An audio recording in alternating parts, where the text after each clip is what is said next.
I think Rudy is the knight. Thanks for coming. Bye, everybody. No, I'm just kidding. Hi.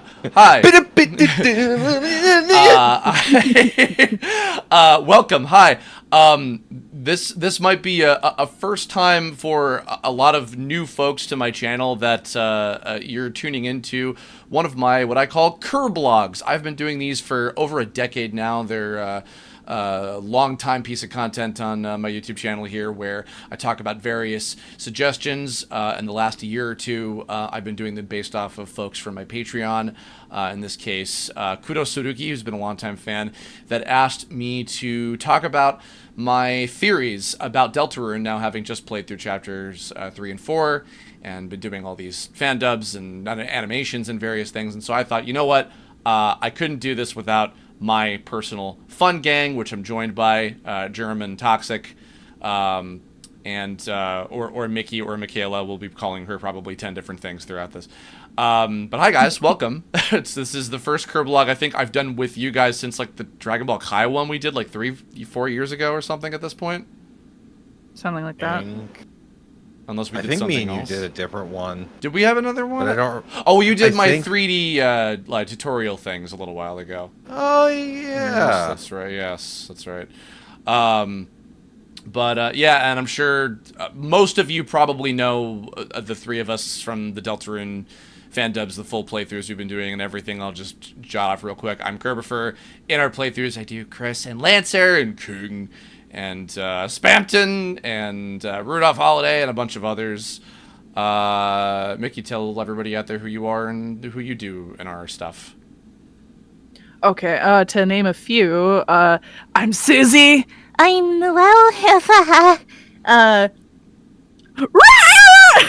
the knight.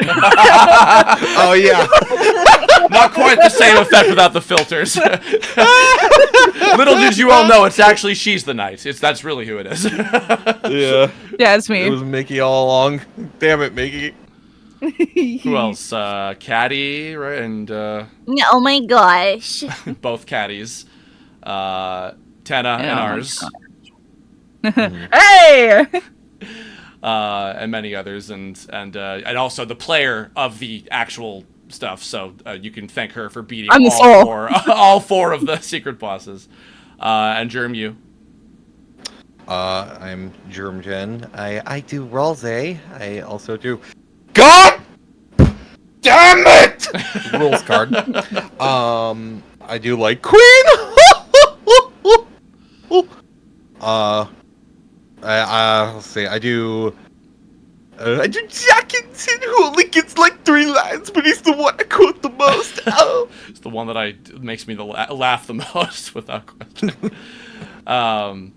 Yeah, we've all been obsessed. We literally haven't stopped talking about the game, I think, on a daily basis in the last, like, solid month at least at this point, maybe 2. And drawing. I literally haven't stopped drawing them. Yeah. I've been modeling stuff. Related. And I've been animating stuff and voicing stuff. It's a problem. So, yeah, we have hurt my hunger.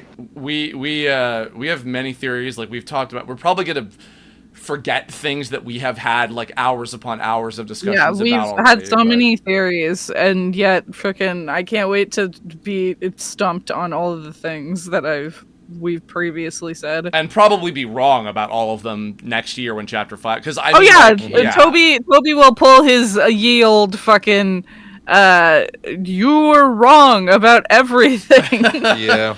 Well, because help that my theories keep changing. Yeah. Well, as we learn new things and etc. Yeah. Little. And I start thinking about context clues differently, and I'm like, "Fuck! It could be this." Because even going back and rewatching stuff, and I'm like, "Oh, right, this little subtle thing that's like a minor whatever." But, well, and just because to start with, this is a great beginning point because it's probably the biggest question. We went in just thinking it's as simple as, "Oh yeah, I mean, Kris is the knight," and like we're the protagonist, like us, the player, the soul. We are the ones that are actually like having the adventure and being the good guy and helping things. And clearly, you know, Kris, the person, because they've got to be kind of this combination. This is a previous theory that we had. This is an outdated thing. We thought, okay, the actual person, Kris, they are like this kind of combination of Frisk and Chara from fucking Undertale. who is clearly the knight and doing these things, and we don't know for Kara, what purpose yet. you goob. Sorry, Kara. Kara. Character. I still call him Chara And sometimes. literally, we're like, oh, the knight is a separate entity, and actually, Kris might not be doing these things of their own free will or choice.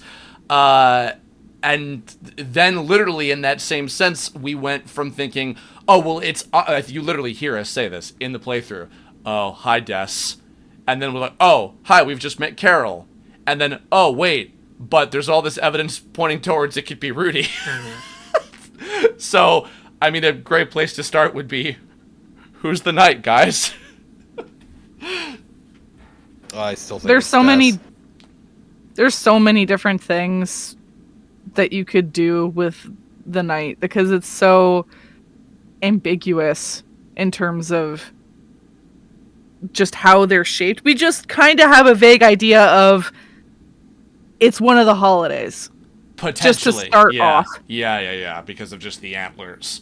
Jerm, why have you been unchanged on your guess of Des through this whole time? Well, I was changed for a little bit. I had a lot of different theories as to which holiday it might be and like why it would be this holiday or another. It wasn't until Mickey sent that video.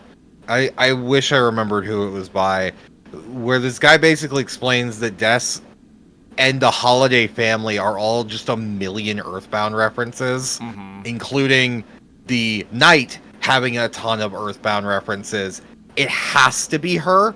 It doesn't make sense for it to be anyone else. Like, he's alluding to it too hard. Let me ask this. Does this have something to do with spoilery shit from Mother 3 specifically? No, it's just like naming conventions and stuff. Oh, Their okay. characters, like... There's literally a mother in that game called, like, a version of Carol Holiday. Oh, that's right. Yeah. Because I was getting at, like, and again, I'll try to be ambiguous because people should play a Mother 3, including me, which I still haven't, but I do Including me, I haven't. Yeah, but I know certain things about another family member of Lucas's, because that was just everywhere, was always in my face, and it was like, oh, okay, that's what it is, all right. But so I don't know if that might be like an equivalent, or because for those of you who haven't kind of caught on to this, a lot of people have. Undertale not that this is official, but Undertale has very much felt like, oh, this is Toby's Earthbound, and Deltarune is very much Toby's Mother 3, and they're very distinctly different games. One is a journeyman type, going across the country type of adventure, and then Mother 3 is a story that takes place in a single town, and everything in the town changes and how it affects all the people that live in there. Like, it's kind of that sort of equivalent in terms of his story and everything. Is there a specific thing about why you think it's Des with that theming and everything as to it was something to do with the baseball theming. Okay. And I don't remember, unfortunately, talking about this here, I don't remember its details too vividly, because again, I also have not played Mother, so I don't have these things dedicated to memory. Sure. But he was basically pointing out that it's like there are a ton of names, almost every name in the Holiday family is a reference to someone in Earthbound. Like, there's, I forget what I think they're called like Holloway. I think the Holloway family is what it was in Mother. And even Des's name is clearly, like, even though it's December, it's clearly a play on Ness. Right. With the baseball theme in mind, and the fact that the PK Starstorm is his spell. Yeah, like, that's right. So I'm like, no, I see it. I can't unsee it now. I don't think it's Rudy. It's got to be. A solid theory that I saw on Twitter about what exactly we're doing with her is that she is in pieces and we are putting her back together. Oh, okay. something that people have pointed out is that they found, I think, I want to say it's at the beginning of her song or it's her scream or something. If you do, I want to say you slow it down, it sounds eerily similar to Noelle's scream. Oh, or it is that slowed down. I think there's a slight difference, if I remember correctly. There's like a distinct difference between the two. Right. And then people realized, wait, if we do some kind of magic, I'm not representing this very well, I apologize. Some kind of magic bullshit, they were able to figure out what the fuck she would even sound like in game. Yeah, I've been seeing more and more videos of people kind of like trying to break down what the clips are. You just linked a thing saying that potentially Tenna's sound clips might be the Habakatak, the dog of wisdom from fucking Yukinocho. Oh my god. Yeah, there was a TikTok about it where someone was like ripping apart the audio and trying to recreate Tenna's like talking sounds, and they're literally just like, yeah, it's just like bit crushed habba da gaga. Yeah, people were able to do that, I think, either with her sound effect or her song. It like really blew up when it showed up on Twitter, and the theory goes, it's like, are we just finding parts of her and putting her back together again? Right. Like, wait, like the black shards? I think just in general, like we as the player are finding her slowly. Like, we found her voice through the song, I think, and then I don't remember the other thing that people found, but it's a new theory. I'm not an expert on this particular one. I have my own theories that I'm that I know better. Mickey, remind me, I feel like I haven't even asked you this in a while, even separately from this. Who do you think the knight is at this point, if you even have a specific person in mind that's at the top of your list? Personally, it's between Des and Rudy for me. Okay, so we're all at this point like, there's no way it's Carol. Carol's a red herring. No, Carol is like, she's part of the team, I would imagine. Yeah. Because of like the whole part where when Kris comes out of the closet and they when Kris comes out of the closet and they get the phone call from whoever. And the exact timing of Carol coming home, I'm like, okay, she's at least part of the person plot. On the phone, yeah. Yeah, so I don't doubt that she's part of the whole grand scheme of things, along with like Asgore and stuff. Yeah. But I don't think she's the knight. Well, a big thing that I remember when we were really like thinking about this, even in the midst of playing through chapters 3 and 4, is the big thing that makes it like near impossible to know 100% like what the identity and whatever is, because we don't know what the actual motivation of the bad guys is.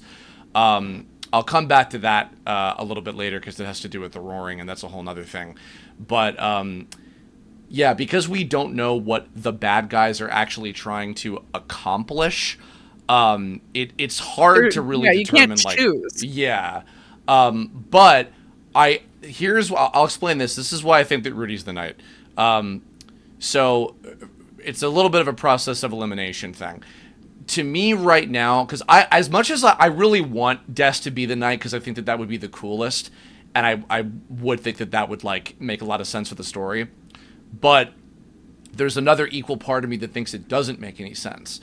Because, for example, if say they're trying potentially to save her, if she's lost out there, if she disappeared, because we also keep thinking that might have been why Asgore got fired from the police force, is like, she might have disappeared or whatever. Then if maybe, say, for example, they're trying to make these dark worlds and find some way of, retrieving her again, then there's the sub thing of like, maybe we thought that like, if she is the knight, that her corpse is the like object being animated into a darkner and is the knight, and like her corpse is in scream. Like during the scream, it literally looks like a deer skull. Yeah, with a rib cage popping open, and I remember you had a thing about that regarding the Kris being a cage and everything. But it would to me it would make more sense if, say, like, part of what their thing is they're trying to find and save Des, and like Carol and Rudy are working together. Carol's the person on the phone, and Rudy is the knight making the dark worlds, with Kris maybe even being pressured to be part of that because, like, you promised that little thing at the end of chapter 4. And I even further think if Rudy's the one taking the hit of, like, okay, fine, I'll be the knight and I'll do all the really, really dirty work or whatever, I even think that maybe that might be what's killing him. I think that that's why he has to go to the hospital and he has to have all these things. I think that being the knight in some way, like that, like darkness energy is like literally physically eating away at him. And Carol is keeping him alive, paying out the ass for medical stuff to do all this and everything. And there was and there were two other little minor things. As I've gone through the footage about 7 million times for all the fandom about editing. The knight is crying after they kill Tenna, right? So to me, that's a signification of, well, it's got to be either, one of the Dreamers or one of the Holidays, because they all had some kind of attachment to that TV. And specifically, one of them would have to have an attachment to the characterization of the TV. It would be the one that would be in, that would have had actual dealings with them and etc. So, and regretfully, like, well, you're giving up Toriel, and that's part of the plan. Sorry, I have to kill you now, and regretting it and crying, and then having to shake it off and just go back to business. And the other thing was the laughing. We haven't seen Des laugh. It could equally still be that. But Carol don't laugh, but Rudy laughs all the fucking time. Rudy literally has a unique soundbite of him laughing. And by the way, while speaking of going through sound files, because I was going through all the sound effects when I was doing my animations and stuff and doing some editing. The sound of when you touch the dust that people joke is like ground up Ralse in the Dark World, those little pier areas, that sound effect is the sound of Rudy coughing with an echo filter over it. Maybe it's just saving space, but to me there's some kind of connection with that. The laughing that the knight has when Susie's like standing up to the knight in chapter 4, to me that's a signification of like, oh, you kids, yeah, I admire you for standing up to me despite the fact that I could, by the way, kick your ass. I just imagine like Endgame at some point. He takes the mask off. He's like, yeah, sorry guys, I had to do this because reasons. And they're like, no, we're fighting you. With Susie being all pissed off, and him having his good old catchphrase of, I'll kick your ass.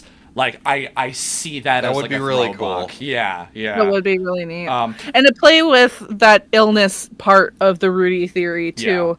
Yeah. There's a part at the like flavor text during the night fight where it says that like Kris is like coughing and feeling unwell, and there's literally a flavor text as well where the knight kind of like tilts its head towards Kris as if it's kind of like maybe almost understanding why Kris might be feeling like that, because being in a dark world so long, being a lightener doesn't really bode well for your body. Mm-hmm. So that plays into that as well. I should mention, kind of related to that too, and this is something that I don't want anymore. For a long time, I wanted one of the later chapters, or a section of one of the remaining chapters we have, to be you playing through a flashback of Kris when they were a little kid, to see what happens like there. But now that I think about that, because that would involve you having to control them with the soul, then that would inherently involve like time travel shit, and then I don't want that to be a thing in the story. So it would probably be better if it was just flashbacks, like some of the ones that we've seen little bits of, like Tenna talking about, being in the room with everybody and etc.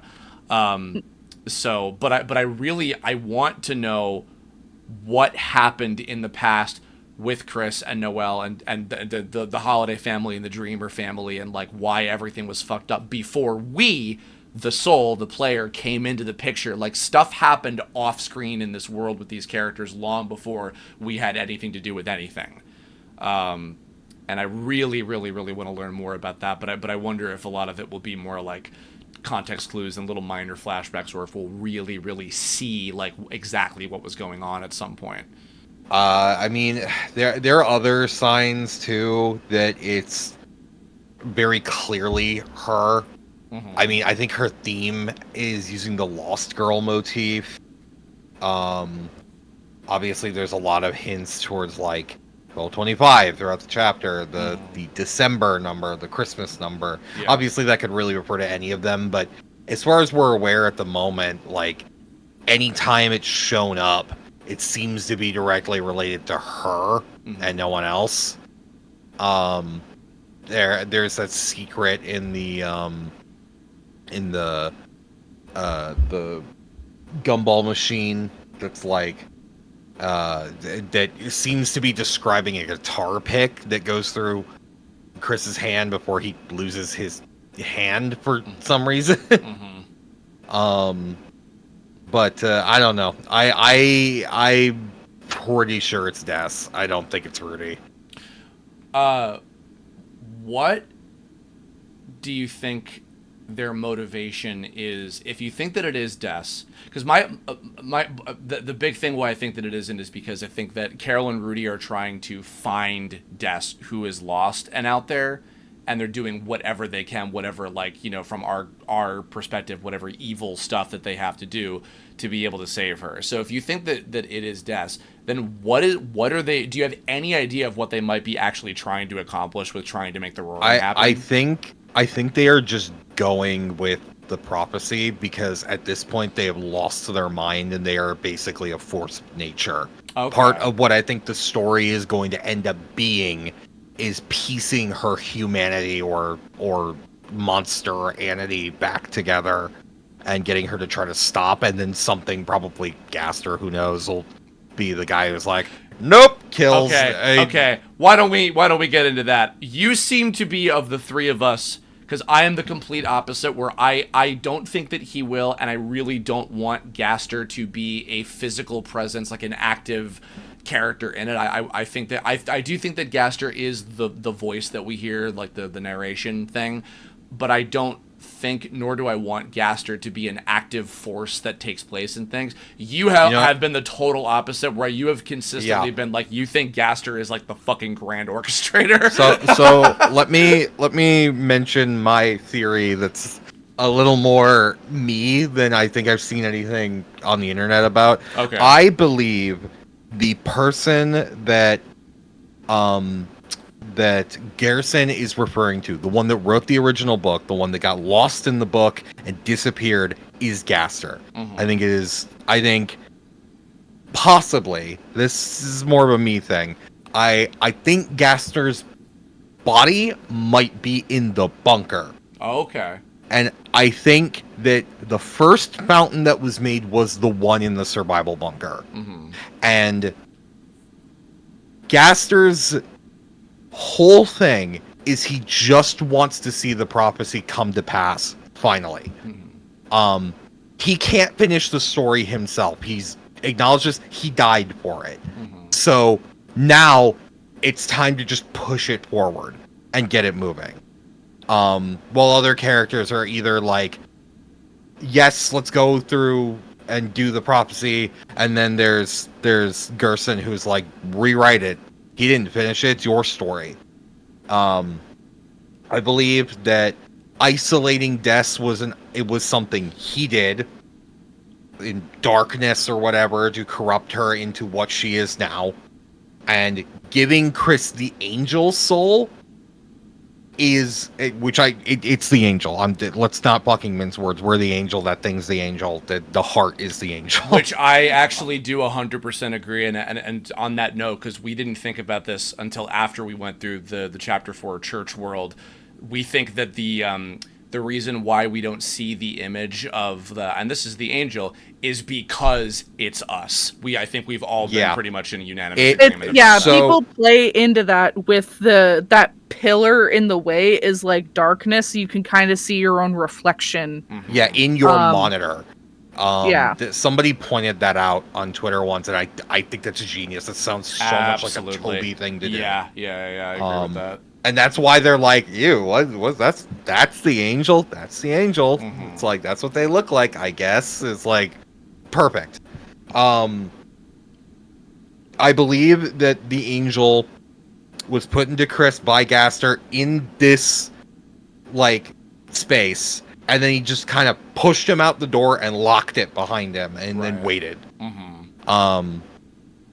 And because nobody goes in there, nobody knew that happened, and everything started, basically. The town does seem to, I don't know how much of it is like one of those collective for the greater good type situations where like the whole town, like, or at least the adults know like the really, really, really bad thing that's in there, or if it might just be like maybe the Holiday family being like, hey, everybody, don't go in there because we said so, and you'll get in very bad trouble. And they're just seem okay. like especially the mayor, going against the mayor would be bad. It does seem like the adults themselves don't even know the full code. That's why they have 3 pieces of it. Yeah. So no one would know that anything is going on in there other than the noises that occasionally happen. Yeah. There's a lot of what was, speaking of noises, because there's a lot of little things that I will meet you halfway on with the Gaster theories about.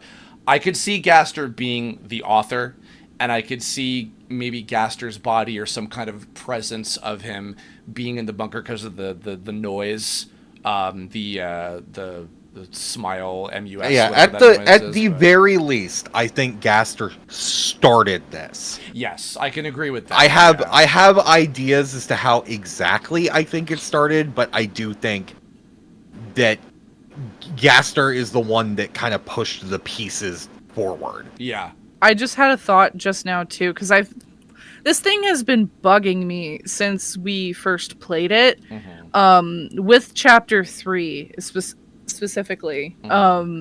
There's this weird thing that like Tenna, and then later on like it was specifically Tenna, that just repeatedly brings up the fact of like Toriel cannot wake up under any circumstances. Like, or else we'll be in big shit. Like that could play into a lot of things. It could even play into the Rudy theory, because Rudy and Toriel seem to be close. Yeah, they're still. And specifically, if you don't beat the night, she sleeps peacefully. But if you do beat the night, her face contorts like she's having a nightmare. Yep. Mm-hmm. Yeah. So I almost think that she is maybe more aware of everything than she lets on. I think this also is where I kind of stand with Rudy and basically the parents, right? Mm-hmm. I think, I hate to say this because this goes to the meme.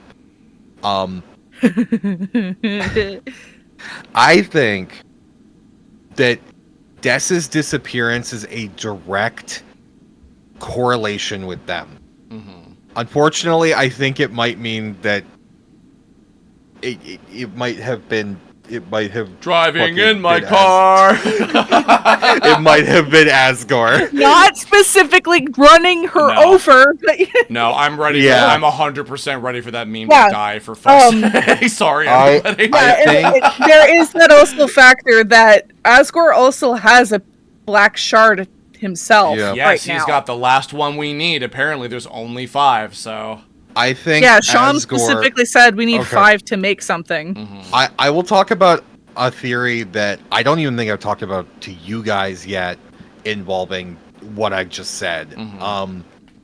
I think I talked a little bit about this, and I'm gonna have to talk about something that's also kind of a big maybe. Mm-hmm. I think Des might be a human. That's right. I was gonna. We did talk about this. Yeah, we have talked about that, but not the specifics. Go. Talk about the human thing. I want to know about this. Yeah, that's not the specific thing that I'm referring to, but yes, I think that there is a distinct possibility that Des is a human.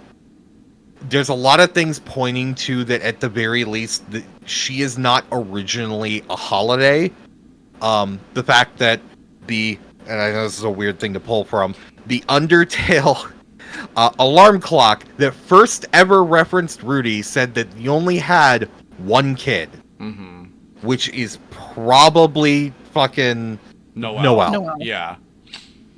But because in Undertale world, if a human fell down, they wouldn't get adopted by that family. No, they would have gotten sacrificed to break the gate. Right. But in our world, my guess is that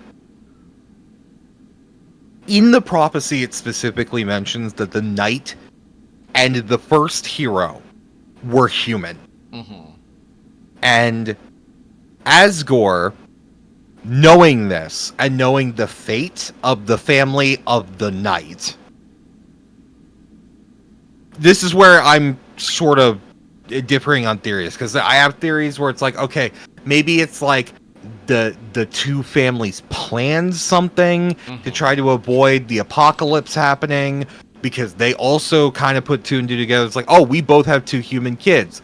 Or whatever. But Asgore decided, I'm going to fix this.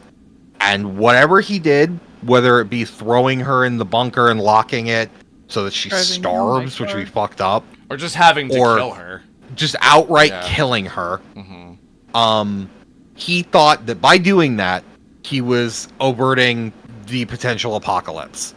Failing, clearly, and now having to adapt. I think all of the parents know about this.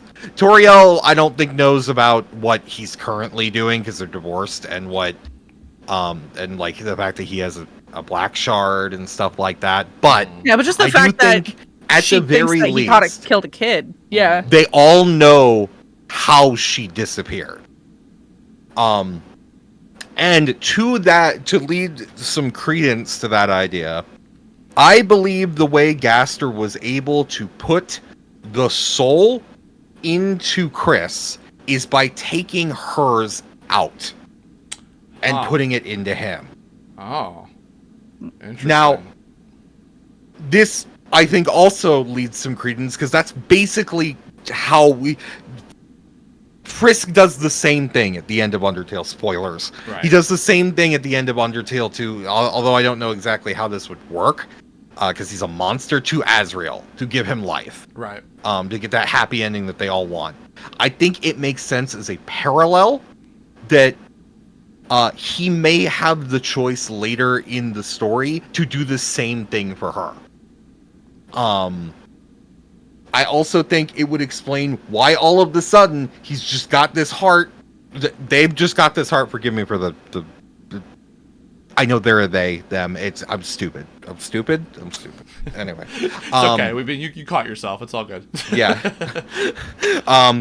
That's why they have this soul protruding all of a sudden, and they have no control over their body, because we know for a fact they weren't always like this. Right. Because of the weird route.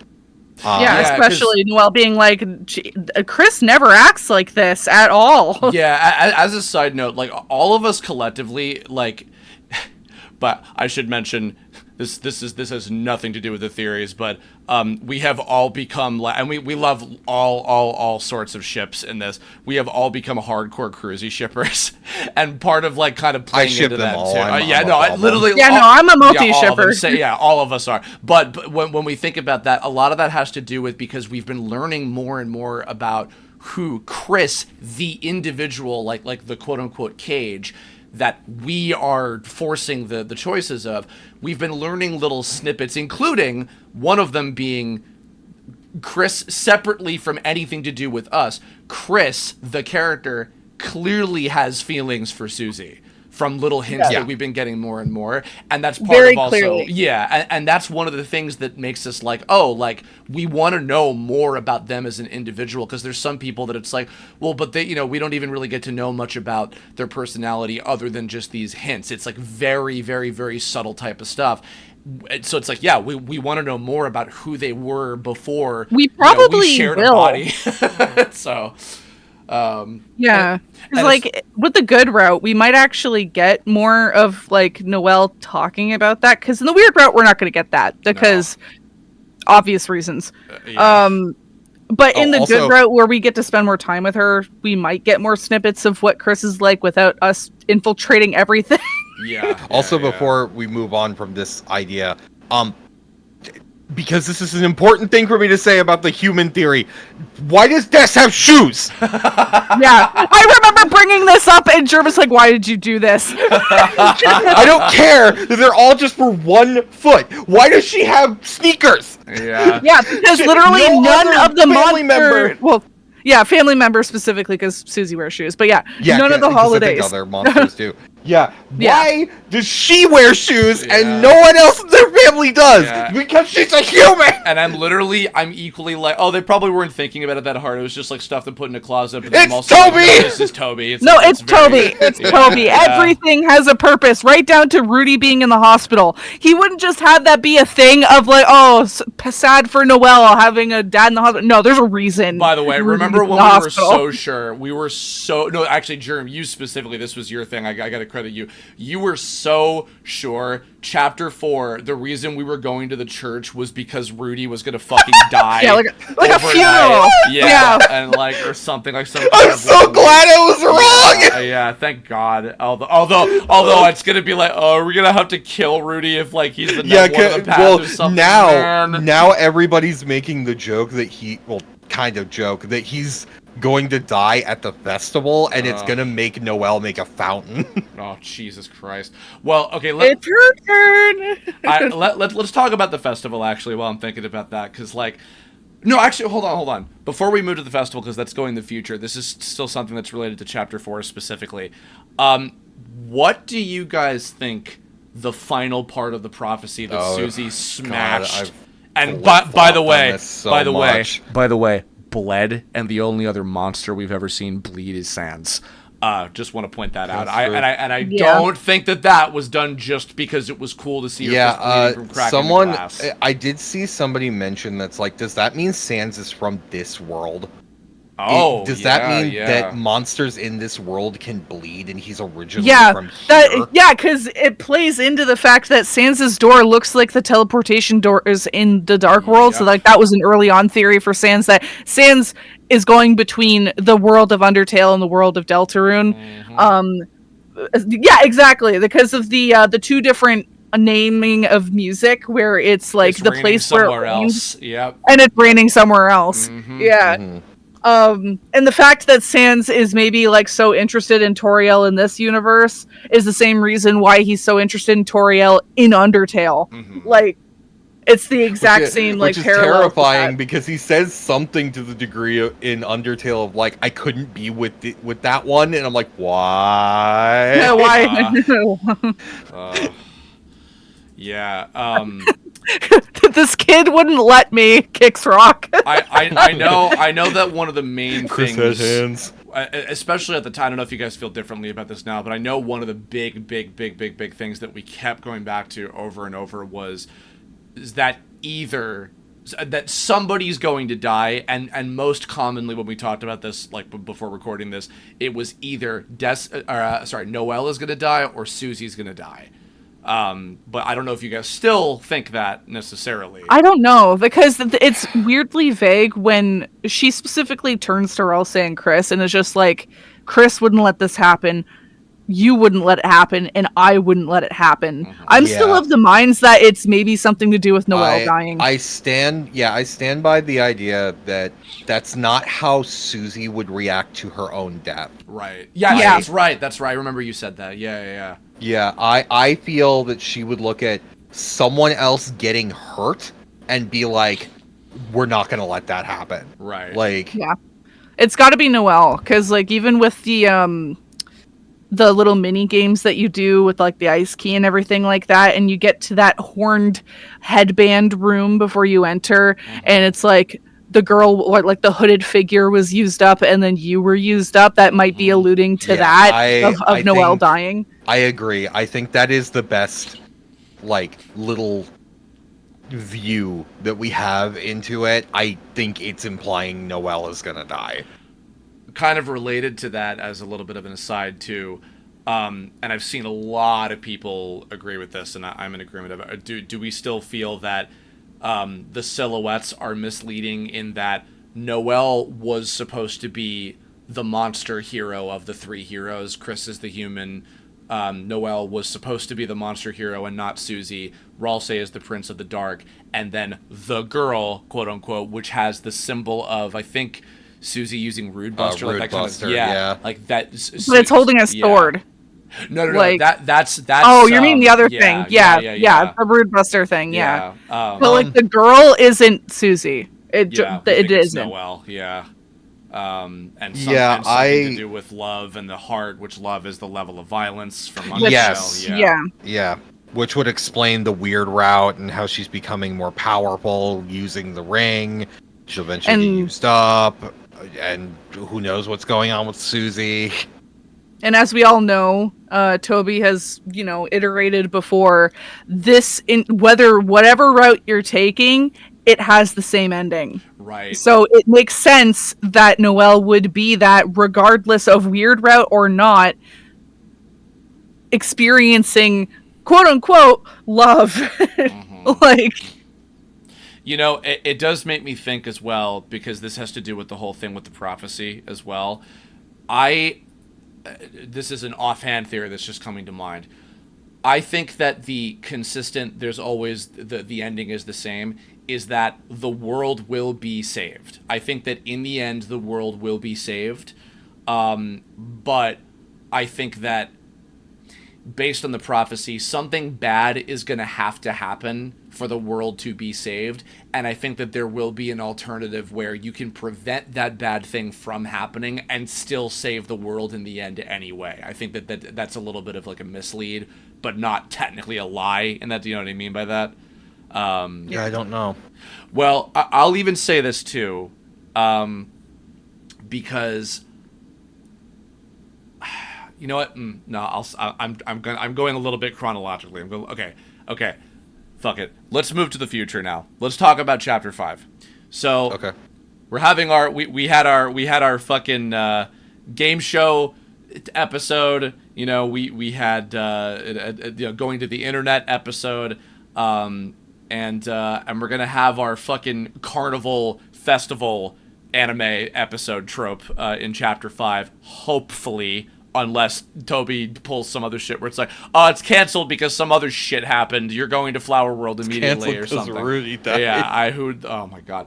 The flowers are indicating of the flowers that are left at his grave. So yeah, so really, the real question about is like, are Birdly and Kris gonna kiss? No, I'm kidding. Birdly fans, one in the chat. Oh my god. You mean Curdly fans? You sick. No, I'm meaning Birdly specifically. People. Oh my god. Everybody keeps shitting on Birdly, man. Good lord, I know. Yeah, Michaela is #1 Birdly defender over here, for fuck's sake. Do not give me that title. No, you're right. You're #2. I'm #1 actually.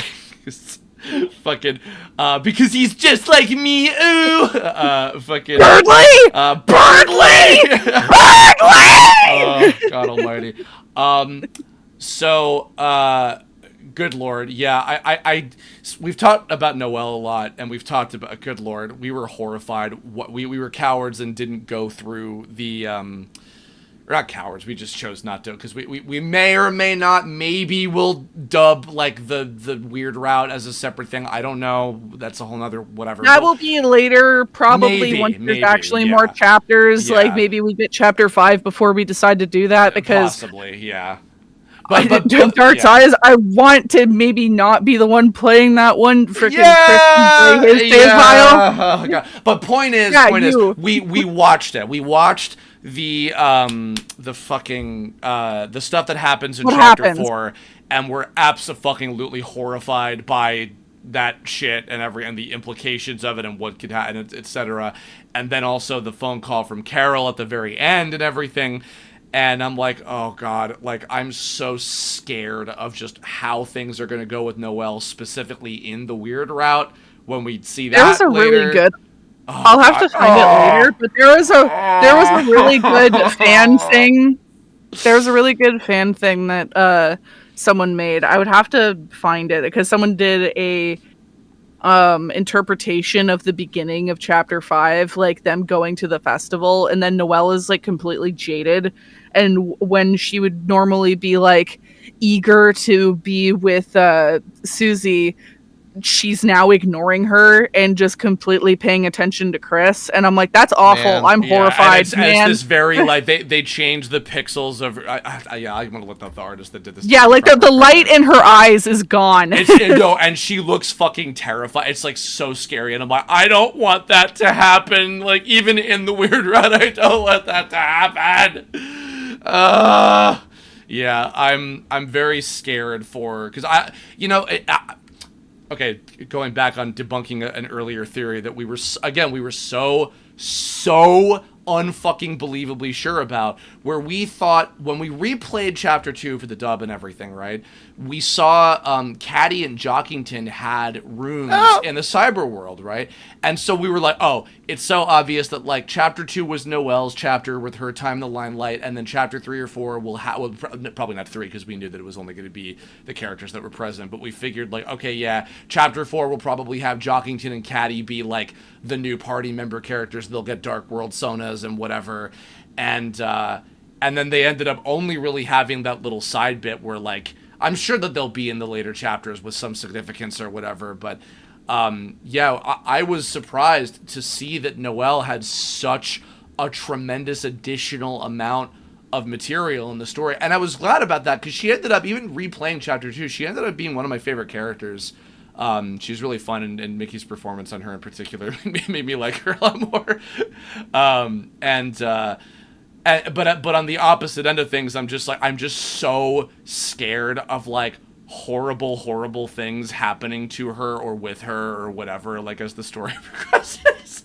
Because on the opposite end, at the very least, before probably terrible things happen, I'm like, can we just have fun and do stupid bullshit with like Birdley thinking that everybody's falling for him, and we'll go play some bullshit like carnival mini games or something that will probably, the mechanics of which will matter when we go to the dark world. Like they'll set up like, here's a funny like throw the ball at the cans mini game, and then this will have some kind of allegorical thing in the dark world, and the mechanic will come back for whatever the boss is or some bullshit. You know what I mean?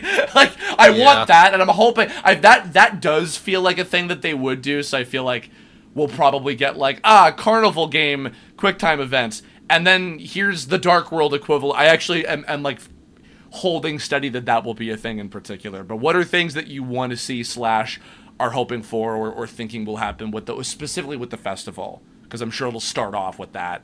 I want to be able to compete with Suzie. For I want to utterly destroy Suzie in carnival games.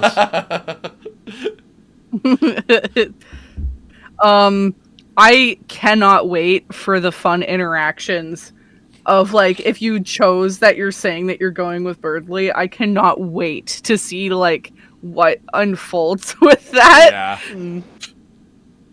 Like I want to see us being able to have like problems being alone with him, like Kris just actively being like, no, please. I want to see it. Do not worry, my third choice. We shall go to the Ferris wheel. Oh, Kris, you're my bronze medal. What the fuck, Mickey? I swear to God, Mickey, what was that show? I feel so bad because it was really good. That anime we watched, I think, a year ago. With the time travel stuff. The guy that like when he dies, he resets into his own mind. Summertime Rendering. Summertime Rendering, yeah. Because that was the last show I think we watched that had like, we go to the festival, like, you know, traditional Japanese funny stuff, and then also obviously off the heels of fucking Teal Masked, because we're all fucking way into Scarlet and Violet. Yeah, like that. See, because I know. It's so similar to, because you guys have seen Avatar, The Last Airbender, obviously, where like, all right, we're about to go do crazy, awful shit. Here's a silly episode before, like, a war happens where, like, Aang has silly nightmares, and like, oh, we're going to go to a play where we see the whole, like, our lives surmised by these idiot actors or whatever. Like, I want the festival to be, like, a bunch of stupid bullshit before probably really, really awful things happen. Oh, you say that, but that's basically what the Tenet chapter was. Yeah, that kind of is true. Yeah. Tenet was kind of like the calm before the storm, because all of chapter 4 was really heavy. Yeah. So yeah, there might be an alleviating bit. then we don't ever have to fight the knight again because the knight just happened to die at the festival.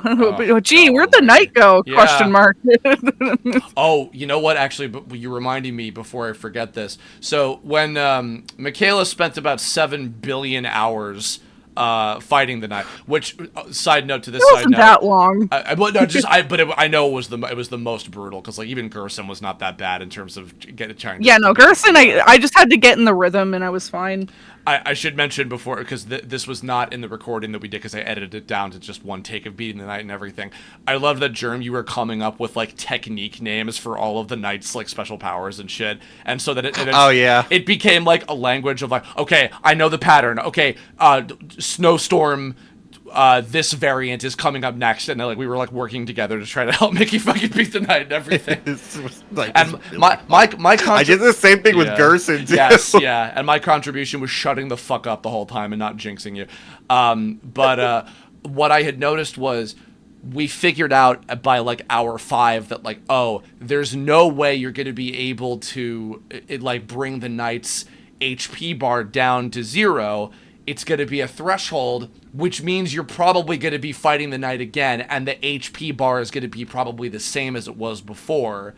You do not know how scared I was near the end of fucking chapter 4 when we go into that room where the knight shows up. I'm like, please, not again. I'm not ready. Yeah. I need variety for fuck's sake. And then Gerson provided it, and I was fucking crying at every. Suddenly, baby fetuses and the Guardian show up. I'm like, huh? Yeah. Oh God Almighty. Yeah, so no, I do think that we will be rematching against the knight at least like once or twice more over the course of everything. That seems like they're kind of telegraphing, like, if you couldn't bring their HP meter down all the way. But then again, who knows? Maybe like at that point, even if you do refight them, maybe at that point you shouldn't be attacking them, because if we already got the shadow crystal that we needed, and we're gonna probably get the 5th one, from Asgore. Then and we want to prevent having to kill whoever the knight is, then maybe we'll just have to defeat them, but not actually like beat them like the first time. Who knows? So the other implication from the prophecy stuff seems to be that the dark world of chapter 5 that we're going to be going to is probably going to be the flower shop. Some of this also evidence was, and this was something one of you guys found, I remember, was specifically that the entrances to all of the dark worlds, I believe, in fact, didn't they even go back and change the doors to the computer lab and the library? It's always double doors. And there's double doors in the back of the flower shop where Asgore keeps his flowers. Yeah. And there might even be a situation, because I firmly believe those colored flowers are going to be significant. They'll probably be characters of some kind in that dark world. Yeah, people are literally thinking, because all based off the different kids that fell in Undertale, right? Someone's just like, Woody Theory isn't dead. One of them was a cowboy. God. Fuck you. Yeah, I guess what a great time to mention. We. At least Mickey and I, forget if you were, Jern, but we all were not really. Yeah, we the two of us for a second, a week before chapter 3 and 4 dropped, we were like, oh, Woody Theory's real. Woody Theory's just real. It's just real. We were just, and literally Jern was like, all right, I'll do fucking Randy Newman for the cowboy character or some shit. And because I was always going to be the secret boss until we realized that the secret boss was not who we thought it was in chapter 3. Oops. Yeah, it was sort of. Said he got Jackenstein, and then Kris had Gerson. And it's funny, in retrospect, Jerm, I realized I should have let you I should have just had you redub the Shadow Mantle fight, because a lot of people just associate that with Ram, and you were Ram.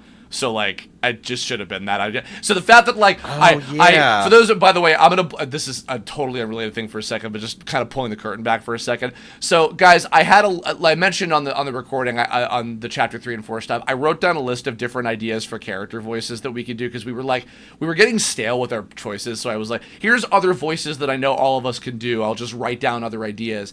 And on the list of them were Chris Griffin and Stewie Griffin. So but what I did was I accidentally had Jerm do Stewie for what turned out to be Shudda.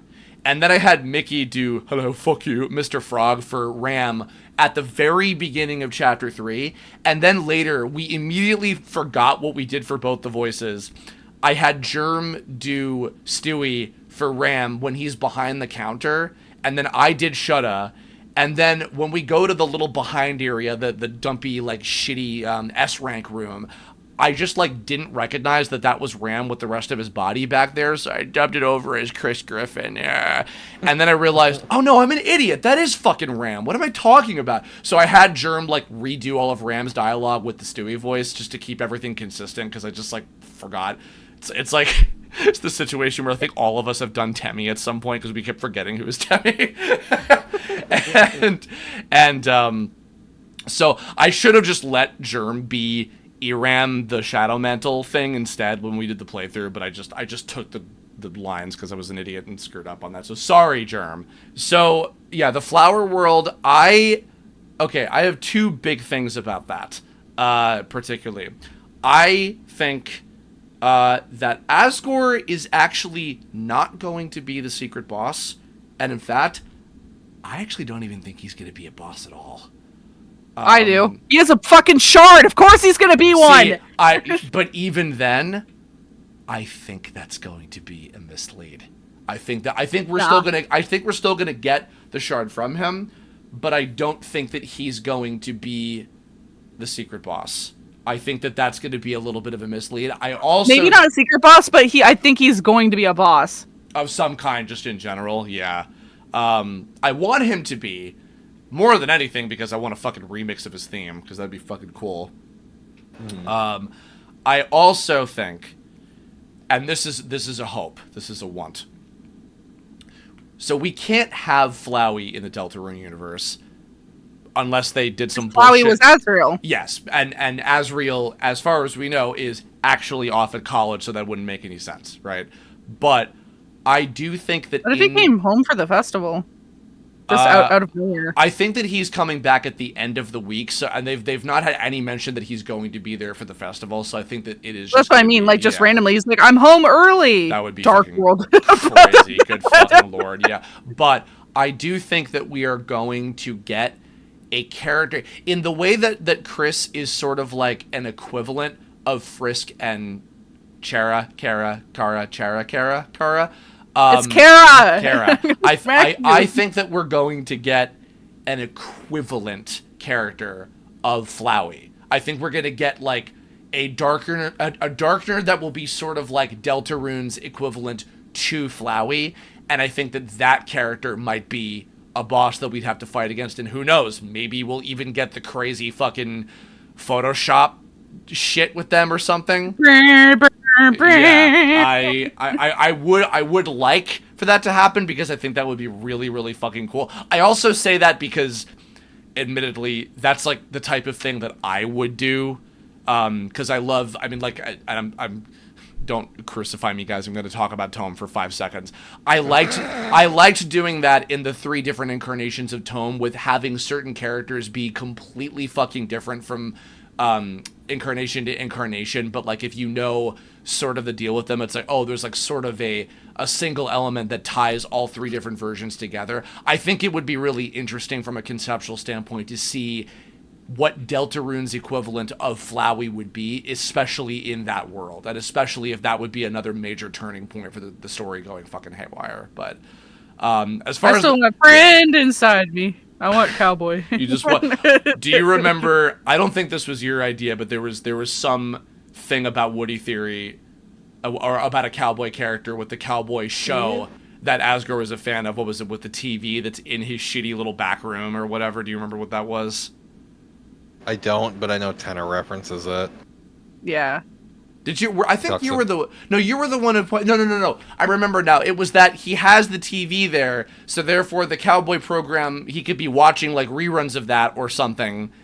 And so therefore, if you go to like the TV world of his... Yeah. There's going to be we're going to still get a Cowboy. Yeah, because it could be the TV with the reruns on it, or it could be one of the flowers. Like... Easily. Because the Friend yellow inside flower, me. the yellow flower was like, oh, representing the kid that was maybe a cowboy based on the Undertale stuff or some shit like that. I forget, yeah. Oh no! What would go so hard off the point of like one of the people in the discussions here, Uh-huh. frickin' just being like, unfortunately for you, Kris, there's also a friend inside me. Oh, God. Like implying the different soul thing. Yeah, Like that'd be yeah. cool. Any like I know I had weirdly more specifics than I even expected to, but any things about like the probably flower world that you guys think would happen or want to see potentially? I don't know. The only I don't know. thing they mentioned was jealousy. I don't really like. Yeah, and then the prophecy with Asgore definitely being involved with it. Mm-hmm. Yeah, I'm not sure what exactly that's gonna mean. What was the thing about jealousy you were talking about? When Gerson is talking about the names of the chapters, it's it's something like the golden and pink fields of jealousy or something is what it's called. The pink and yellow fields of Let me see if I can look it up real quick. Yeah, see if I can find the specific lines that he talks about.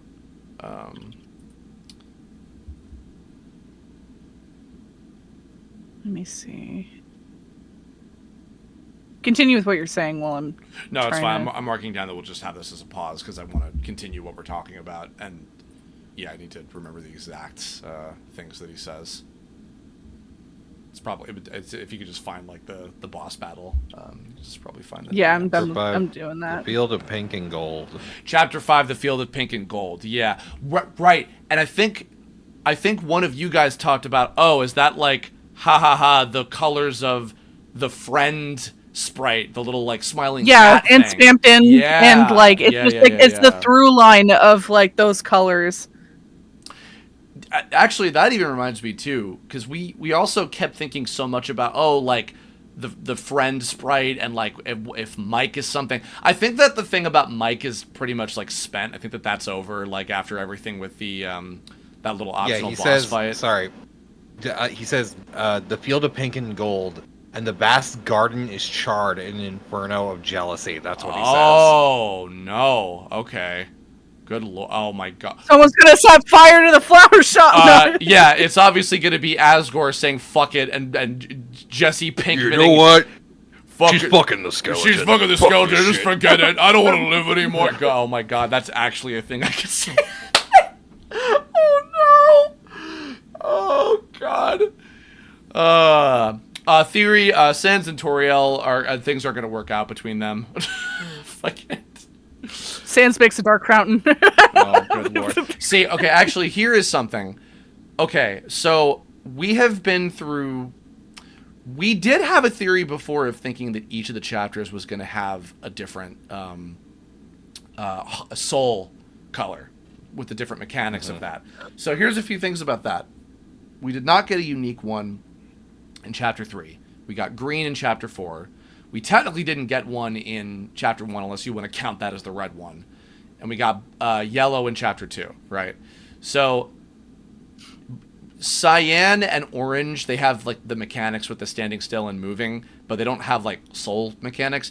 There's the purple one, which I forgot that Muffet was a Kickstarter character that was by a comic artist. So that little bit, Mickey, you pointed this out, the Golden Widow thing that you can get, which we didn't get that when we played through it, but it's that piece of equipment you can get that is a reference to Muffet. Muffet, I don't think, is going to exist in Deltarune because I think that the Kickstarter characters are just not going to be in this, as far as I know. So we might not get the Purple Heart mechanic at all. With like the kind of music lines and everything. Well, but the only Toby other Fox said, "Fuck them bets." But the blue heart is associated with the skeletons. So yeah. And so is arguably the orange in a way. In what way? Because both Sans and Papyrus use it. When do they use the orange thing? It's the It's the speed Oh, one. oh! Do they use the orange and cyan colors for some of their attacks? I can't remember. Yeah. Oh, okay. Yeah. Because sometimes you have to yeah. stay still. Other times you have to move through it or you get hit. Oh, okay. So then maybe they'll just like have that included with the blue. Wait, a point being, it's like, I mean, what character is going to elicit the blue heart for a battle at that point? Like, do you think that do you actually think that we are gonna have the fucking rematch of the century with Sans? I'll be the both.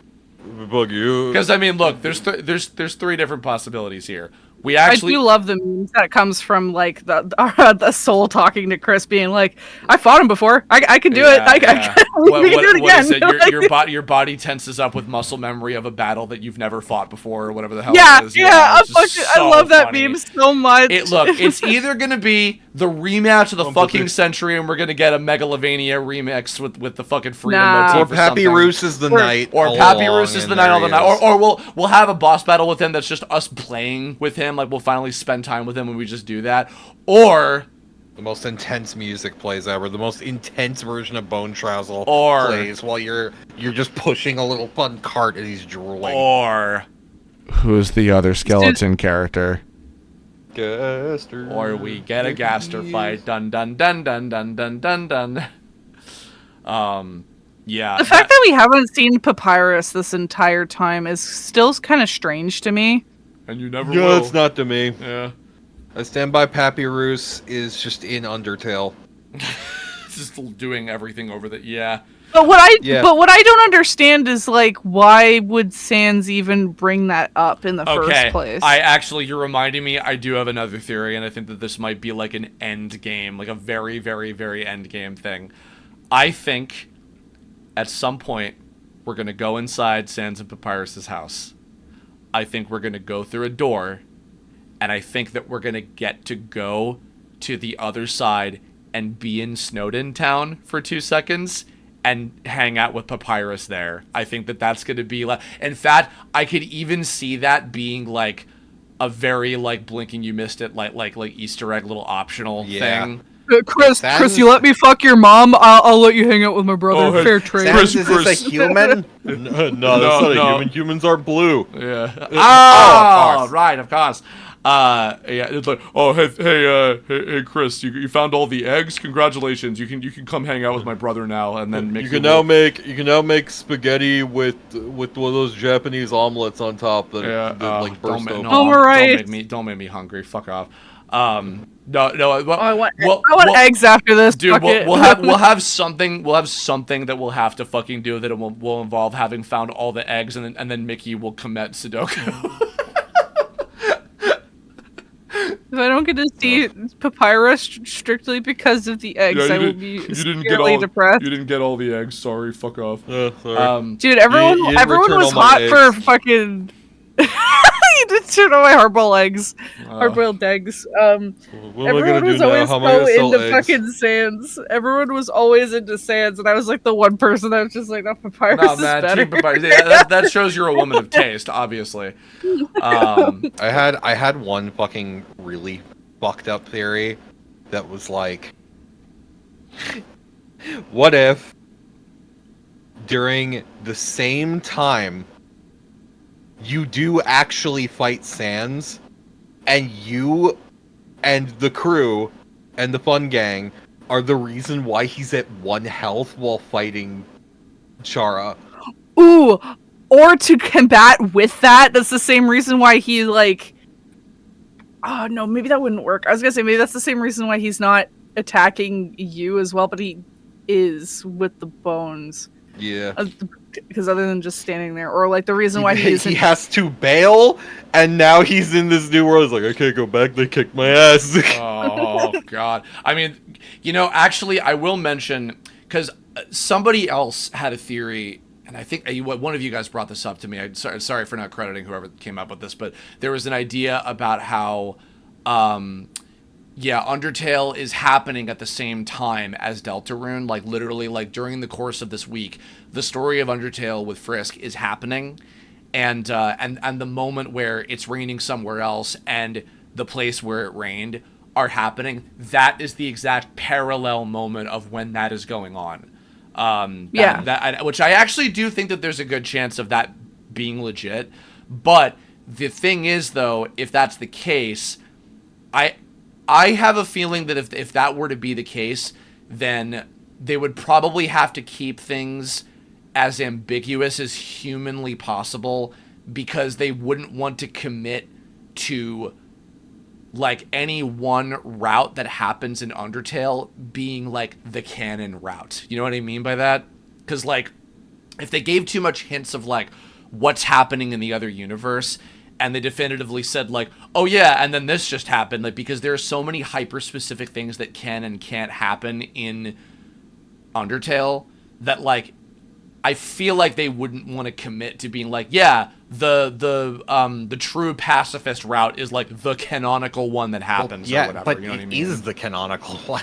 Well, I mean, it actively requires you to have had to play the other two routes and references it. Like, it can only happen if you played genocide and pacifist. Like, it is the true route. Like, no, I don't. Wait, I don't think that's the case, because I got the true pacifist ending. No, you can't get true pacifist if you're doing it the first time. What is the? Because I never did the genocide. I am actually learning something. I never did the genocide route because I was a coward. I believe you cannot fight Azrael in the default route. No. I did fight Azrael. Yeah, no, I did not have to do the genocide route to fight Azrael. Well, there's something you weren't able to do because you're not able to do that. I know that the one thing you get if you do genocide and then you do true pacifist ending, when you get the ending where like you go live with Toriel and Frisk is in bed, they like look to you through the camera and like have like the Chara face, and then like the evil laugh plays or whatever. I know that that's something that happens if you do them in order. Kara, I'm gonna beat you with a stick. I'm so sorry. I'll never. Yeah, get it right. you in order you have to do, which is why Undertale's gotten some critiques for this, because despite it being like, oh, there are multiple endings, there is really only one way you're supposed to play it, because that's just how you're supposed to play it. You have to do neutral, then you do genocide, then you do true pacifist, because there's no point in doing true pacifist the first time around, because it doesn't mean anything. I was an idiot, and I accidentally killed like a single enemy. So like when I played through the game the first time, I just got like one of the neutral endings where just like Sans calls you. It wouldn't. That's how you got Azrael then. That's how you got to Azrael then. Because like if you do neutral first, then you have the ability to do it with pacifist. Yeah. And then Flowey's like, you should go back and talk to fucking Alphys and whatever. Alphys is the knight. Let's be honest. Alphys is the knight. But okay. In the end, technically all three routes are canon. Right. They're all together one thing. Like, I should mention actually something. Okay, this is my last big theory that I wrote down in my outline, and this is something that I actually do feel like 99% sure is absolutely something that is going to come true. I think that no matter what happens, and I'll even get a little bit more specific, I think that this will be Chapter 6 specifically. I think that no matter what happens, the roaring is going to happen. I agree with that. I think... yeah, because... and I'm not 100% sure about this bit, but I think that it will possibly happen at the end of Chapter 5. That'll be the cliffhanger, and then Chapter 6 it definitely will, because Gerson literally talked about after Chapter 5, everything just stops. Yeah. So I think Chapter 6 is going to be the roaring happens no matter what, and then you will find a way to overcome the roaring happening and like undo, because the fact that when Ralsei first talked about that, I thought this all the way back when we played Chapter 2 the first time. That was actually one of our first like big bonding moments, like all of our group and everything. We played through Chapter 2 when it was new at the time. When Ralsei talked about how the Darkness will all get turned to stone, the fact that like that's something that can be undone, to me, and has been shown to be undone. Yeah, that to me, I feel that's kind of a signification of it's gonna happen, but it will be recoverable, and you'll be able to save all of your Darkner friends from being statues. So, and if anything, I think the fact that like the idea of maybe it being chapter 6, like just all of like, you know, the light world is fine, but you going to the dark worlds and they're all like mega fucked up and there's titans everywhere and all that stuff. I think that is, and especially because we, you know, I'll mention Jello has pointed out a thing about how, and I actually do kind of agree with this.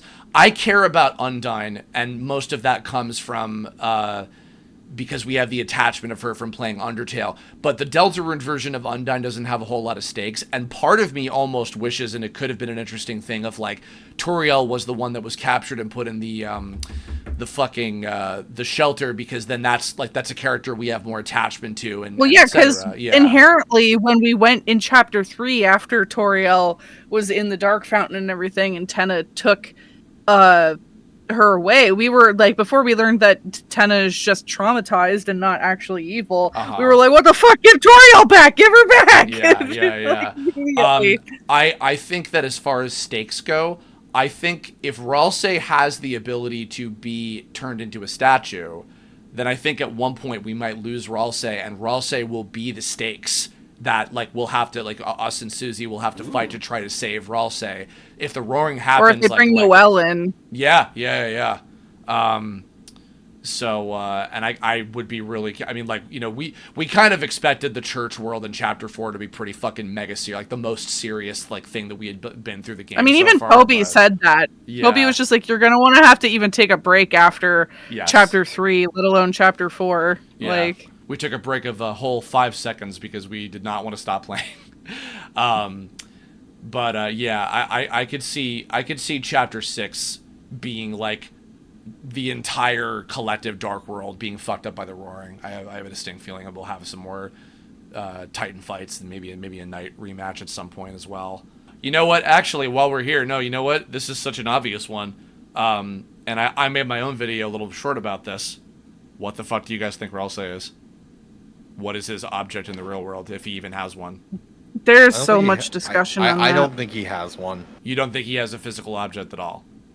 No. Okay, so what do you think that Ralsei is? What is his presence in the dark world? I think that he is a result of the prophecy starting. Once the first fountain opened, he came into existence. Okay. And once the prophecy is over, he will cease to be. Okay. Huh. But every Darkener is an object. Except him. He's the Lonely Prince. He is the one and only Darkener that has the ability, and no one's pointed this out to him yet. No one has pointed this out to him, not Suzie nor Kris nor anyone else. Excuse me. I guess really Suzie would be the only character that would, you know, have the capacity to point this out. But it took her 4 chapters to ask, what the hell is that heart thing that you have? Like, after all that time. I've seen people think Ralsei is the horn headband. I thought for a time that Ralsei was the knife. I've seen a lot of people think that it's the Azrael sweater that Kris wears in the real world all the time, kind of combined with maybe like bits of his fur, which actually I think is more likely than the knife. I do think that is a possibility. Oh, absolutely. Yeah. I don't think it's a knife at all. Yeah. I don't think he's the knife at all. There was a time when I made that little video about it that I really genuinely... No, I know, but I didn't agree with that because literally all of Kris's swords have been pencils and stuff. Yes, which I had forgotten about.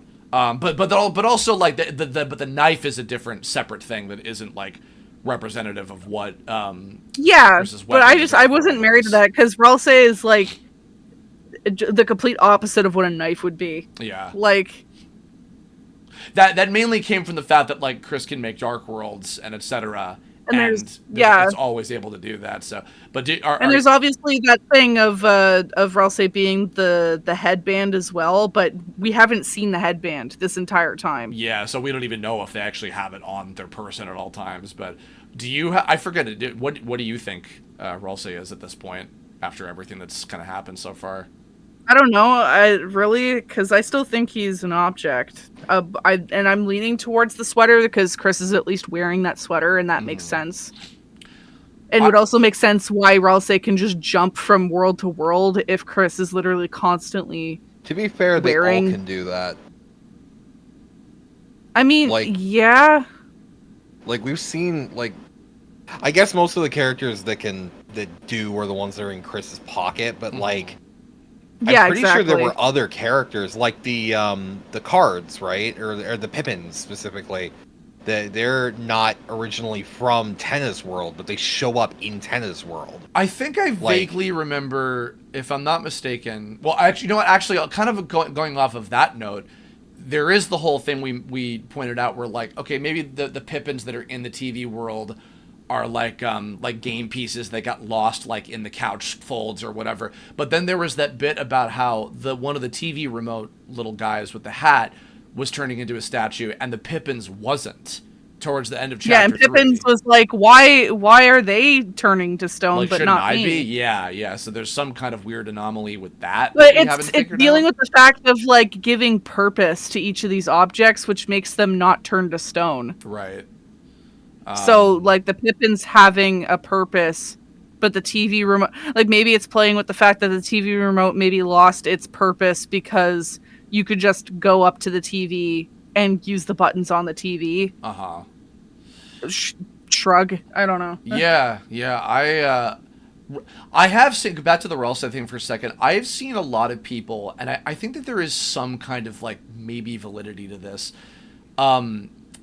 I've seen a lot of people say that like Ralsei could be like some kind of imagined thing created sort of by Kris, not us, but Kris the character.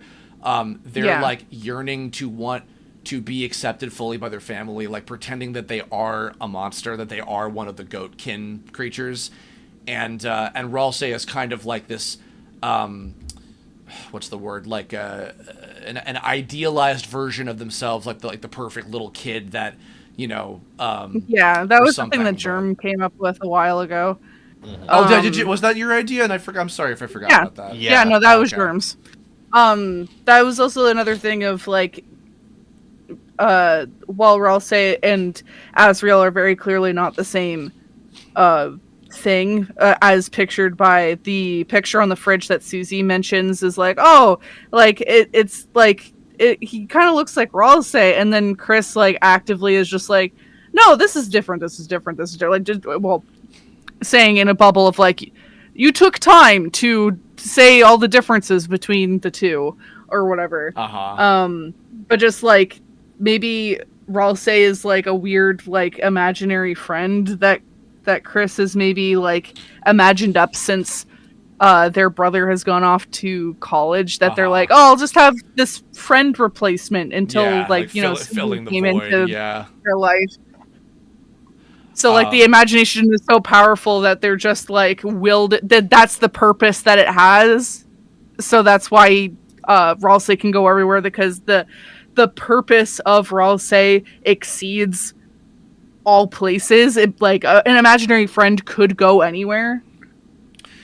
You know, while we're also talking about Asriel as well, and this is just because I've seen so much amazing fan art where like I want like Deltarune Asriel to look like a fucking disheveled with a little bit of like the blonde hair like Asgore has, like just some little fucking like like semi cute, like chorus boy / cute loser looking motherfucker. And then like, even though I also love Jerm's theory about Des potentially being a human, because that could be really interesting, I also just want Des to be like Asriel's cool like goth reindeer girlfriend.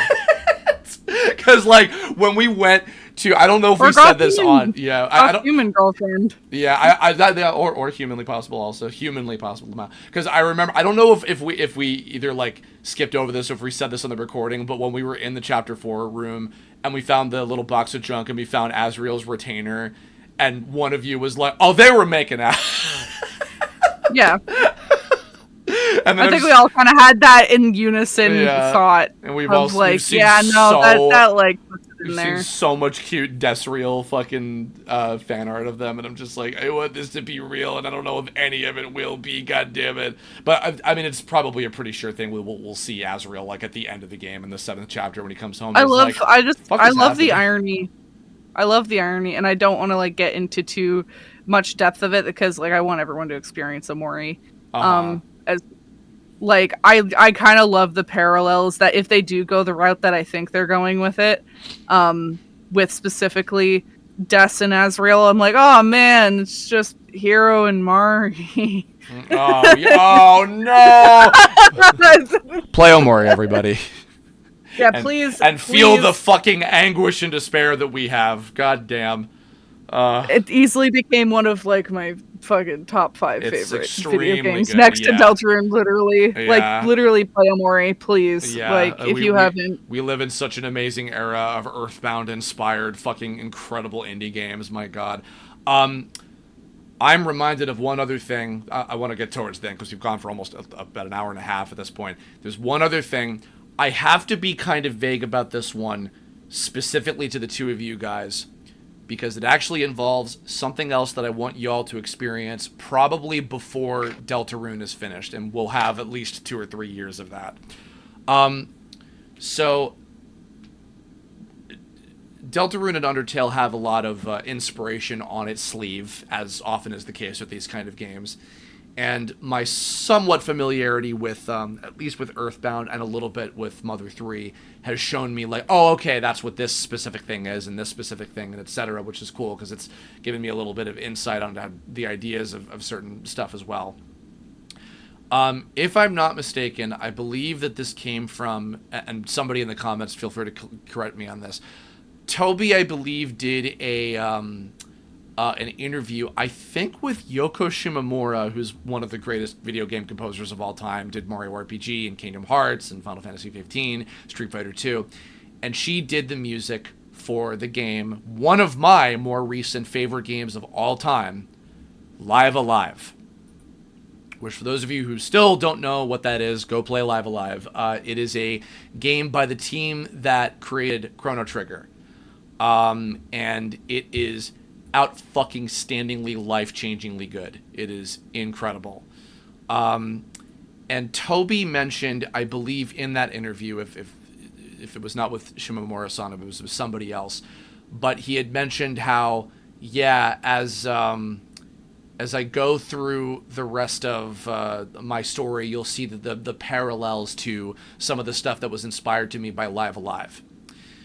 What I will say, without getting too much into the specifics, because I want you guys to experience this game, we'll probably play it together, maybe not record it, we'll probably just play it privately, but there are things in that game that I can tell are the big inspiration for 2 major things. One,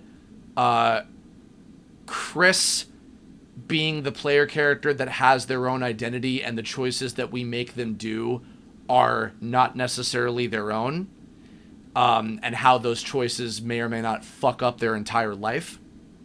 And also how the player character can end up, in their own individuality, actually being a force of evil instead of being a hero. That's the most that I can say about how that goes. But as far as how that impacts my theories about Deltarune, I think that either or both Kris and Suzie have the capacity to be major endgame bosses. Either Kris having to turn around, taking the soul out, and having to fight against Suzie and Ralsei and whoever else. Oh yeah, that's been one of my big, like, yeah, that's gonna be very often. Yeah. I super can see Kris being a fight. Yeah, without the heart. Absolutely, and the soul is just like, we're just the raw heart, and we're, you know, alongside Suzie and Ralsei, because I feel so bad for when, like, it's gonna be this crazy thing of, like, Suzie and Ralsei being like, oh, like, it's been the soul that we've been, like, actually communicating with all this time, and Kris is this separate entity that unfortunately is working with our enemies, and that whole, like, that's gonna fucking break my goddamn heart, Lamau. Well, I feel like there's gonna be a good part with this too, where Ralsei's absolutely aware of how Kris is. Mm-hmm. Like, there's so many clues to the fact that Ralsei is very much aware that Kris isn't always at the helm to make their decisions for them. Like, they're aware of the soul, because literally when describing Kris in the prophecy, it's like a cage, like the cage with what was it specifically? The cage with a human. I think it was like a human cage with a soul, like It was an indication that like a page with human soul and parts. That was That's it. Thank you. Yeah. So there is a good probably indication that Ralsei won't be as surprised about this, and might be also playing into the fact that Ralsei is trying to change the prophecy and wanting to do things so it doesn't play out, is with the fact that Kris is being controlled by something. But I can also very much see Suzie being a fight more than anything, because especially once Suzie finds out everything about Kris, because she definitely will be the one of while Ralsei might know things, I certainly fucking don't, and I'm super close with Kris, i.e. us, because of our choices and everything. Right. And she's gonna be a fight, there's a lot of things that point to that, especially with Gerson specifically calling her the dragon and not one of the heroes, where she is very much going to be something that is going to stand in the way of the goal that they are trying to accomplish for the night, for Carol, for whoever. And is going to be like the final kind of breakthrough, like the thing that you have to get past, whether it's on the weird route, whether it's in the regular route. She's going to be a roadblock. Yeah, it's funny you reminded me. Fucking, it's ironic that I made Gerson, my Gerson voice was basically Roshi, because Jello had this joke summarizing the secret boss fight is like, I wrote Dragon Ball Z, and you're Vegeta, Suzie. Sick. Because that's, like, Suzie is so obviously the actual main character of this story. Like more than anybody else, and the fact that it's pretty likely that the fake out with the prophecy is that she's not the monster hero, it's probably Noelle, and she's a separate thing, and that thing that Gerson said about how you're more like the dragon, but we don't know necessarily what like the dragon's role in fucking Dragon Blazers is, like if it's a redeemable fucking Vegeta type character or whatever, it very well could be. But I'm reminded of. And oh my god, I feel so horrible that I am forgetting the name of that really fucking amazing animated, the Netflix movie, the little cool non-binary that can transform into different like animals. Why am I fucking blanking on the name? It was really, really fucking cool. Nimona? Nimona! Yes! Yeah. Oh my god. I literally was like, that's one of the greatest movies I've ever seen, and I just forgot the name because I'm stupid as fuck. Sorry. Go watch Nimona, everyone, but slight spoiler, that character towards the end of the movie ends up also kind of being what? This happened?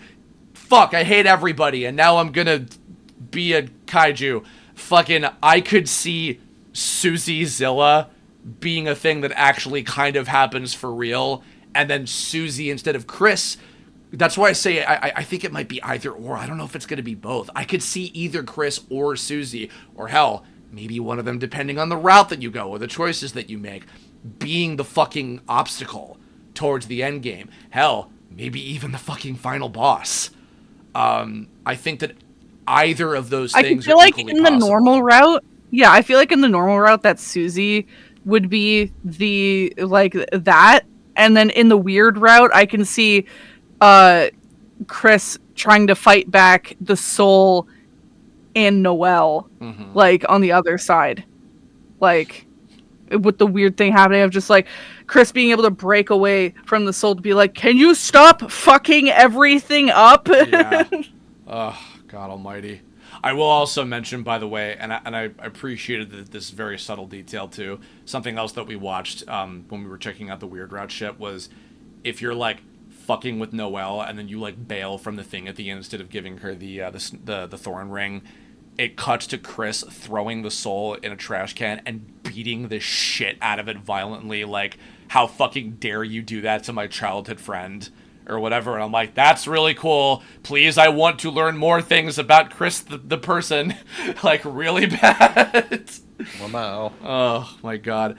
Well, we've gone on for quite a while. Very last little bit, are there any other little, like, crack, like, one-off, unrelated to anything, thoughts or theories, things you want to see happen, like, any other little things that we haven't already mentioned at some point? Oh, yeah, I forgot to mention that. I I thought the pen was fucking Gaster's pen. Like, they'll go to the bunker and she'll find it there. Oh, she'll find like okay. she'll find like a pen and quill and she'll pick it up and it becomes a sword. I do, yeah. I do think that the pen of hope thing. I forgot about that from Gerson's little bit. I do think that is lending credence to the fact that Suzie is the fucking hero. Excuse me, of the story ultimately. I think for sure that's a thing. Absolutely. Oh, and you know what? Okay, there was a comment about Tenna and Spamton bitter exes and all that stuff. I want so badly. Please, somehow, I want the secret bosses in some way, shape, or form to be... Oh, no, Jerm, what the hell am I talking about? Your theory about the fucking, the shadow crystals when you complete them all together. I don't think you've talked about that anywhere yet. Oh God, no, I haven't. Yeah, this is a theory I had a while ago. Yeah. So my theory was that you take all the shadow crystals and you put them together, and it becomes a mirror that you place down. You look into the mirror, and despite everything, it's still, wait, who is that? And out of it comes a hand, and Kris fights themselves. Oh my God. Yeah. Has that changed? Once again, Amori. Yeah. Oh my God. Please, yeah. Play Amori, everybody. Wow. Yeah. But then that would, and so that would have to be if that wasn't intrinsic to the main story, because you can go through the main story without getting all the shadow crystals. If that were the it would be a secret boss. Yeah. Like, yeah. Oh, it is something Jesus. specific to Kris, because maybe beating Kris or Kris winning is what severs them from you. Uh-huh. Like, they found a way to get the vessel to, like, take you instead. Oh, God. That was a theory I had a really long time ago. I still kind of think it's possible. Like, yeah, even after everything we've been through with the new chapters, has it changed at all, or is it pretty much the same? Not really. Okay. What the actual crystals are, no, because like I can still see it, because even Sean mentions that you're collecting these to, like, in hopes to get what you want, right, Kris? Yeah. Like, what Kris wants, seemingly, is to be themselves again, and not be connected to this fucking thing in their chest that's taking control of them. And possibly find death or whatever. I don't know. The cringe lords shouldn't have tripped and fallen onto a truck. But my only, like, against the whole, like, it being a mirror thing and, like, doing that fight there, unless you get something from that other version of Kris, I don't see how plausible that is, because Sean specifically said that it's something that would, like, turn into, like, a powerful weapon of sorts to help with the fight. Like, he's like or they, because I think Sean is also a they them, actually. Yes, I believe so. Yeah. Yeah, they said that specifically after we get the 5th piece. So that's my only kind of, like, I don't know if that would happen. That's only after you trade them to Sean. Yeah. Like, I do agree that it will be the, as it is often identified in Final Fantasy games, the Ultima weapon. I do think that you will get that for sure. Because Sean also mentions that it's clear that you can get more shadow crystals than he needs. Right. So what are the other ones for? Like, yeah. Well, if anything, actually, you know what? I didn't even think about this before. Or what they need. This might simplify the fuck out of it and maybe not make it, like, quite as interesting necessarily. But the whole thing where we got the Shadow Mantle in order to be able to humanly possibly defeat the Knight at all, right? It might be as simple as you get an ultimate weapon, and then when you have to fight the Knight again, because we'll obviously have a rematch, it'll be something that will allow you to humanly possibly defeat the Knight at all at that point.